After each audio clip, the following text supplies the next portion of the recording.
Hello दोस्तों, स्वागत है आपका आपके अपने चैनल मार्केट सपोर्ट में।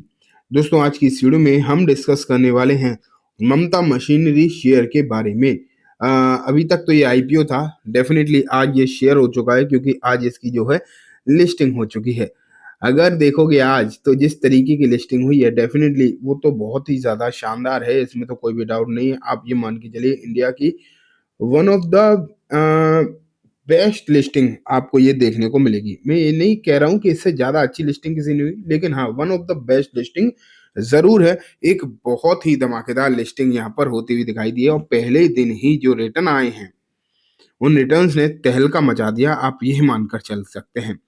अब बात ये निकल कर आती है दोस्तों कि जिस तरीके की सिचुएशन इस शेयर की पहले दिन रही है, उससे आगे की चीज़ें जो है किस तरीके की हो सकती हैं, ये देखने वाली बात हो जाती है कि आगे ये शेयर और कितना चलेगा। एंड स्पेशली कहीं इसमें गिरावट तो नहीं हो जाएगी, तुरंत किस तरीके के सिनारियो सब कुछ डिस्कस करेंगे। लेकिन सबसे पहले मैं आपको लेकर चलता हूँ उसके फ्रंट पेज पर। एंड अगर आप यहाँ पर देखो तो ये देख पा रहे हो आप, ममता का जो शेयर है वो आपके सामने आ चुका है। एंड यहाँ पर जो गेन्स आपको दिखाई दे रहे हैं वो 160% के आसपास के, समझ पा रहे हो कितना, 160%। एंड 160% के जो गेन्स हैं, ये अपने आप में कोई छोटे मोटे गेन्स नहीं है, धमाकेदार बहुत ही बड़े गेन्स आप इन्हें जो है मानकर चल सकते हो। बहुत ही शानदार लिस्टिंग जो है यहाँ पर होती हुई दिखाई दी है।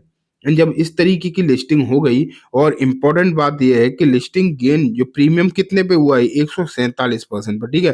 5% का सर्किट लग गया है इसमें। ये समझो आप कि इतनी धमाकेदार लिस्टिंग होने के बाद भी यहाँ पर सर्किट लग गया।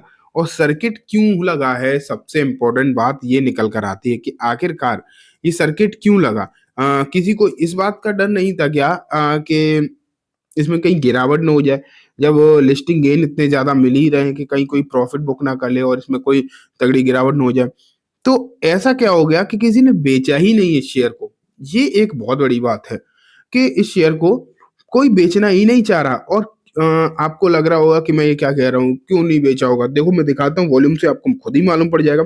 वॉल्यूम देखो, एनएसई पर नॉर्मल किसी शेयर का भी इतना वॉल्यूम नहीं होता, इतना कम वॉल्यूम, सिर्फ 26 लाख शेयर, समझ पा रहे हो, सिर्फ 26 लाख शेयर। मतलब जिसे आईपीओ मिला है वो भी बेच नहीं रहा, ये मान के चलो। कोई भी जो है इसे बेचना नहीं चाह रहा। एंड इसके पीछे भी कई सारे रीजंस हैं कि आखिरकार क्यों इसे कोई बेचना नहीं चाह रहा। और जब इस तरीके की सिचुएशन आपको देखने को मिल रही है, तो डेफिनेटली जहां हमेशा आईपीओ की बात करी जाती है, वैल्यूएशन महंगी बताई जाती है, लेकिन इसकी वैल्यूएशन अगर आप देखोगे तो महंगी नहीं है। तो यही वजह है कि यहाँ पर अब कोई बिकवाली के बारे में नहीं सोच रहा है। कितनी है इसकी वैल्यूएशन, ये इंपॉर्टेंट बात है। तो मैं अगर आपको बताऊं, डीआरएचपी जो आई थी प्री आईपीओ के, मतलब आईपीओ से जस्ट पहले इसकी जो बताई गई थी वैल्यूएशन, वो 16 टाइम्स थी। चलो मान लेते हैं कि इसकी वैल्यूएशन अब बढ़कर हो सकती है 35 के आसपास हो गई हो, मान लेते हैं। वो अभी अभी कल एक दो दिन में एग्जैक्ट सिचुएशन समझ में आ जाएगी कि कितनी है वैल्यूएशन। लेकिन इस वैल्यूएशन पर भी अगर देखा जाए तो ये शेयर बहुत ही ज्यादा अफोर्डेबल है, या फिर मैं बोलूँ जितने भी इसकी जो पीएस कंपनी है, अगर आप इसकी पीएस देखोगे, जितनी भी इसकी पीएस कंपनी आपको देखने को मिलेंगी, ये सबसे सस्ता दिखाई देता है। ये एक वजह है जिसके चलते आप कह सकते हो कि यहाँ पर जो है ये काउंटर सस्ता है, काफी ज्यादा सस्ता दिखाई दे रहा है। एंड ये एक बहुत बड़ा रीजन है कि किसी ने इसे बेचने के बारे में सोचा ही नहीं। ये क्लियरली है कि किसी ने इसे बेचने के बारे में नहीं सोचा। एंड ये वजह रही जिसके चलते आपको इतनी जबरदस्त तेजी जो है आपको यहाँ पर जो देखने को मिल रही है। एंड ये तेजी यहाँ से और ज्यादा बढ़ सकती है। चांसेस तो अभी भी इस बात के ही लग रहे हैं कि हो सकता है, पॉसिबिलिटी है कि अभी 150%, 160% के रिटर्न तो पहले ही दिन आ गए, लेकिन हो सकता है कि ये रिटर्न यहाँ से आपको और बढ़ते हुए भी देखने को मिल जाए। अब मैं आपको आगे रिपोर्ट पर जाने से पहले एक बार यहाँ का भी वॉल्यूम दिखाना चाहूंगा। बीएसई पर भी सिर्फ 3 लाख शेयर जो है ट्रेड हुए हैं। अपर सर्किट तो लग ही गया है, ये तो आप मान के चल ही रहे हो। सिचुएशन जो है बहुत ही ज्यादा अच्छी दिखाई दे रही है। लेकिन अब हम चलते हैं रिपोर्ट्स के ऊपर। एंड मैं आपको और भी चीजें दिखाना चाहूंगा। तो देखो यहाँ भी यही लिखा है कि 5% का सर्किट लग गया, अब शेयर काफी ज्यादा ऊपर है। लेकिन मैं ये स्थिति को, मतलब जो चीजें मैंने दिखा दी आपको ऑलरेडी, वो नहीं दिखाऊंगा बार बार। मैं देखना चाह रहा था कि क्या किसी ने इसकी लिस्टिंग पर ये बोला है कि ये कहाँ तक जा सकता है या फिर क्या हो सकता है? ये एक इम्पोर्टेंट बात निकल कर आती है।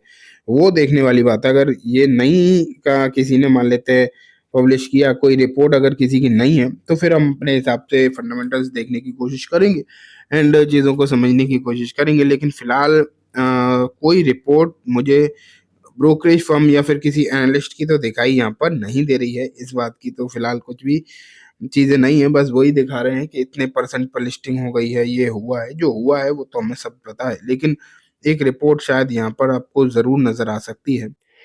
देखो, स्वास्तिका इन्वेस्टमेंट के शिवानी न्याती की एक रिपोर्ट ज़रूर आपको देखने को मिली और इन्होंने कहा है कि जिसे ये आईपीओ मिला है, वो चाहे तो पार्टली प्रॉफिट बुक कर सकता है एंड आधा जो है इसमें रख सकता है। और इन्होंने स्टॉप लॉस के बारे में भी बात करी है, ₹550 के स्टॉप लॉस के साथ इसे होल्ड करके चला जा सकता है। ये बात जो है इन स्वास्तिका इन्वेस्टमेंट की तरफ से देखने को मिली है। तो ठीक है, वैसे यहाँ पर अभी भी अगर आप देखो कोई टारगेट वगैरह वाली बात नहीं, लेकिन वो मैं आपको ना कुछ इसकी इम्पोर्टेंट चीज़ें हैं, वो स्क्रीनर से दिखाऊँगा, फिर आपको और समझ में आएँगे, ठीक है?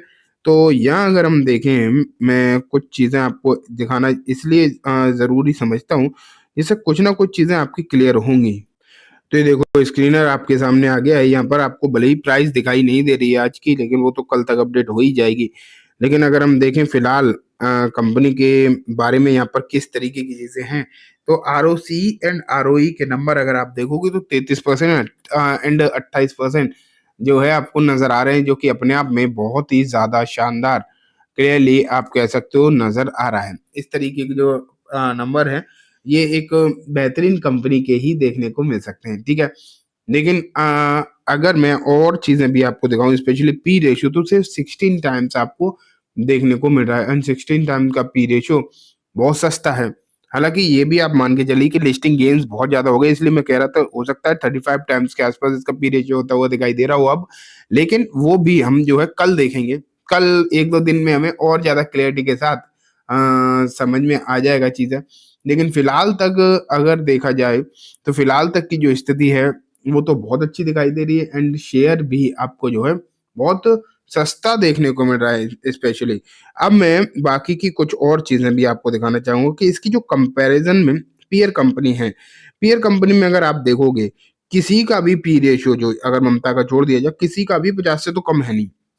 मोस्ट ऑफ द कंपनीज का पी रेशियो बहुत ज़्यादा ही है। तो आप क्लियर कट कह सकते हो कि कंपनी बाकी की इसकी जो पीएस कंपनियाँ अच्छी खासी महँगी देखने को मिल रही हैं एंड ये पर्टिकुलर कंपनी अगर 35 के पी रेशियो पर भी हो जाती है मान लेते हैं, तो भी आप ये मान के चलो कि यहाँ पर और बढ़िया स्थिति जो है बनती हुई देखने को मिल सकती है और शानदार चीज़ें जो हैं हो सकता है आपको देखने को मिले और तेज़ी का जो माहौल है यहाँ से बढ़ता हुआ दिखाई दे। सिर्फ पी रेशियो की वजह से तेजी नहीं हो सकती, बाकी प्रॉफिटेबिलिटी भी अगर आप देखोगे, प्रॉफिट फिगर देखोगे, कंपनी जो लगातार प्रॉफिट बना रही है, ये देखो 15, 26, 2336 इस तरीके से तो प्रॉफिट फिगर भी हैं। तो क्लियर कट ये तो है कि कंपनी के हालात बढ़िया हैं और आगे भी स्थिति अच्छी हो सकती है, इस बात के चांसेस हैं। इसीलिए हो सकता है किसी ने इसमें बिकवाली ना करी हो। ठीक है? तो चलिए दोस्तों आज की इस वीडियो में बस इतना ही। उम्मीद है वीडियो पसंद आई होगी। वीडियो अच्छी लगी हो तो लाइक करना, चैनल को भी ज़रूर सब्सक्राइब करना, जाते रहते बेल आइकन दबाना, जिससे कि जब भी मैं कोई नई वीडियो डालूँ, आपके पास नोटिफ़िकेशन सबसे पहले आ जाए। एंड दोस्तों वीडियो सिर्फ़ और सिर्फ़ एजुकेशन एंड इन्फॉर्मेशन पर्पज़ है, तो इसे किसी भी तरीके की बाइंग से लेके रिकमेंडेशन के तौर पर बिल्कुल भी ना देखें। Thank you.